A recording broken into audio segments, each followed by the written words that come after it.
Nama Timothy Ronald cukup dikenal di dunia mata uang kripto, terutama di negara saya Indonesia.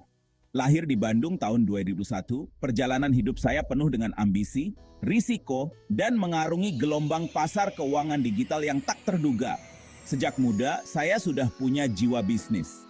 Saya nggak takut coba hal baru dan langsung terjun ke dunia bisnis. Sebelum terjun ke dunia mata uang kripto, Timothy mencoba peruntungan dengan berjualan minyak rambut dan bahkan menjajal bisnis properti.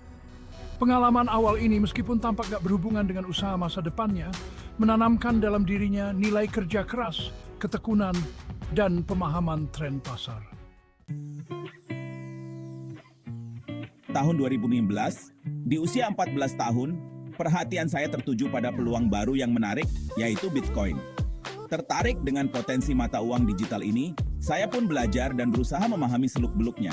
Melihat peluang untuk tidak hanya berinvestasi, tapi juga mengedukasi orang lain, saya mendirikan Crypto Academy. Crypto Academy adalah platform Timothy untuk berbagi ilmu dan semangatnya tentang Bitcoin dengan sesama orang Indonesia.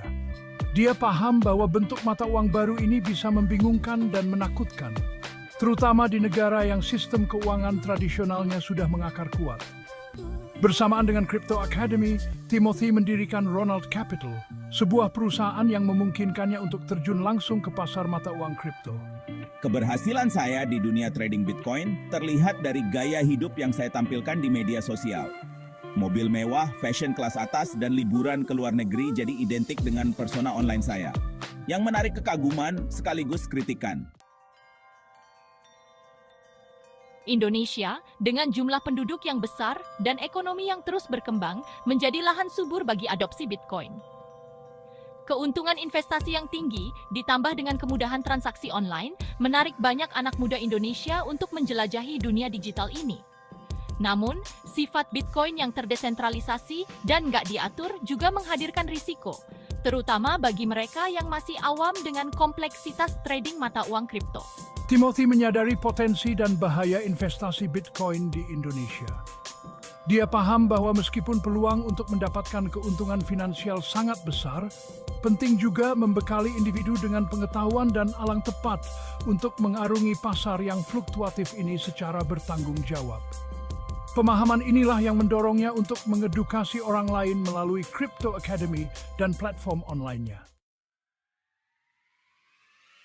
Crypto Academy dengan cepat berkembang menjadi komunitas yang ramai dengan individu-individu yang ingin belajar tentang Bitcoin dan mata uang kripto lainnya. Pendekatan Timothy sederhana tapi efektif, yaitu memecah konsep-konsep rumit menjadi informasi yang mudah dicerna dan dipahami, terutama bagi mereka yang minim pengalaman di bidang keuangan atau teknologi. Dia mengadakan lokakarya, seminar, dan kursus online, membuat edukasi dapat diakses oleh khalayak yang lebih luas. Kehadirannya di media sosial memainkan peran penting dalam memperluas jangkauannya.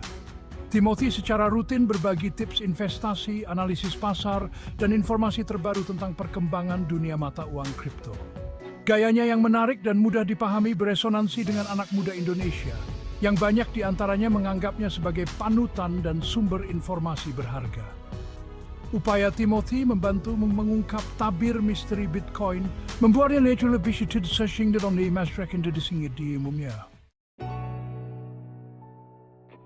Keberhasilan Timothy di dunia Bitcoin tidak dapat disangkal. Dia sering memamerkan gaya hidupnya yang mewah di media sosial, memamerkan mobil-mobil mahal, pakaian desainer, dan liburan mewah. Meskipun pameran kekayaan ini menuai kritik dari beberapa pihak, hal itu juga menjadi bukti potensi investasi Bitcoin. Bagi banyak anak muda Indonesia, kisah Timothy mewakili kemungkinan untuk mencapai kebebasan finansial melalui mata uang kripto. Gaya hidupnya yang mewah menjadi terkait erat dengan citra publiknya, menarik kekaguman dan kecemburuan. Sebagian memandang kesuksesannya sebagai inspirasi, simbol dari apa yang bisa dicapai melalui kerja keras dan investasi cerdas di era digital. Yang lain mengkritik pamer kekayaannya, mempertanyakan subsidi karena didinicinya tromiskan berliberisme. Ketenaran dan kekayaan Timothy yang meroket tidak lepas dari kontroversi. Seiring dengan pengaruhnya yang semakin besar, pengawasan terhadap metode dan sarannya pun semakin ketat. Kritikus menuduhnya mempromosikan strategi investasi berisiko, terutama kepada demografi yang mungkin tidak sepenuhnya memahami sifat volatil pasar mata uang kripto. Gaya hidupnya yang mewah, meskipun menginspirasi sebagian orang, juga menuai kritik. Akumulasi kekayaan yang cepat, yang sering ditampilkan secara mencolok di platform media sosialnya, menimbulkan pertanyaan tentang keberlanjutan strategi investasinya dan implikasi etika dari ajarannya. Beberapa orang berpendapat bahwa dia mempromosikan mentalitas cepat kaya tanpa cukup menekankan risiko inheren yang terkait dengan perdagangan mata uang kripto. Bagian 7. Investigasi Bapepti. Timothy menghadapi kemunduran yang signifikan ketika ia menjadi subjek investigasi oleh Bapepti, Badan Pengawas Perdagangan Berjangka Komoditi Indonesia. Investigasi tersebut berpusat pada dugaan penipuan investasi yang terkait dengan perusahaannya, Ronald Capital.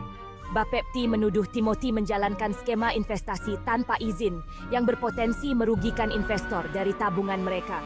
Investigasi tersebut mengirimkan gelombang kejut ke seluruh komunitas mata uang kripto di Indonesia. Banyak pengikut Timothy bertanya-tanya apakah tuduhan itu benar dan apa yang akan terjadi pada investasi mereka.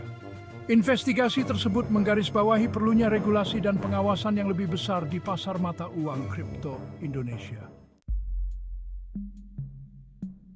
Bagian 8. Pentingnya literasi keuangan. Kisah Timothy dengan pasang sang surutnya menjadi pelajaran penting tentang pentingnya literasi keuangan, terutama dalam konteks investasi yang fluktuatif seperti mata uang kripto. Meskipun tidak dapat disangkal bahwa ia berperan dalam memperkenalkan banyak orang Indonesia ke dunia Bitcoin, hal itu juga menyoroti pentingnya melakukan riset menyeluruh, memahami risiko yang terlibat, dan mendekati investasi dengan kehati-hatian. Berinvestasi dalam mata uang kripto, seperti halnya investasi berisiko tinggi lainnya, membutuhkan pertimbangan yang matang, pemahaman yang mendalam tentang pasar, dan kesediaan untuk menerima potensi kerugian. Pengalaman Timothy menggarisbawahi perlunya investor untuk bersikap kritis, mencari nasihat dari penasihat keuangan berlisensi, dan tidak pernah menginvestasikan lebih dari yang mereka mampu untuk kehilangan. Paket 99. Warisan Timothy. Terlepas dari kontroversi dan investigasi yang sedang berlangsung, dampak Timothy pada dunia mata uang kripto Indonesia tetap kabeh sangkal. Ia memainkan peran penting dalam memperkenalkan dan mempopulerkan Bitcoin di kalangan anak muda Indonesia, memicu rasa ingin tahu dan mendorong generasi baru untuk menjelajahi potensi mata uang digital. Usahanya, meskipun tidak luput dari kekurangan, berkontribusi pada kesadaran yang lebih besar tentang peluang investasi alternatif di luar sistem keuangan tradisional. Kisah Timothy, terlepas dari hasil investigasi Bapepti, menjadi peringatan tentang daya pikat dan risiko pasar mata uang kripto. Ini menyoroti perlunya pendidikan berkelanjutan, praktik investasi yang bertanggung jawab, dan perspektif yang seimbang ketika menavigasi dunia aset digital yang fluktuatif. Bagian 10. Sepatah kata peringatan. Perjalanan Timothy Ronald dari seorang pengusaha muda menjadi tokoh terkemuka di dunia mata uang kripto Indonesia adalah kisah yang menarik. Ini adalah kisah tentang ambisi, inovasi, dan potensi transformatif teknologi. Namun, ini juga merupakan kisah yang menggarisbawahi pentingnya kehati-hatian, uji tuntas, dan pemahaman yang menyeluruh tentang risiko yang terlibat dalam setiap investasi, terutama di pasar yang fluktuatif seperti mata uang kripto. Sebelum terjun ke dunia Bitcoin atau mata uang kripto lainnya, penting untuk membekali diri dengan pengetahuan. Mintalah nasihat dari pakar keuangan, lakukan riset menyeluruh, dan jangan pernah menginvestasikan lebih dari yang Anda mampu untuk kehilangan.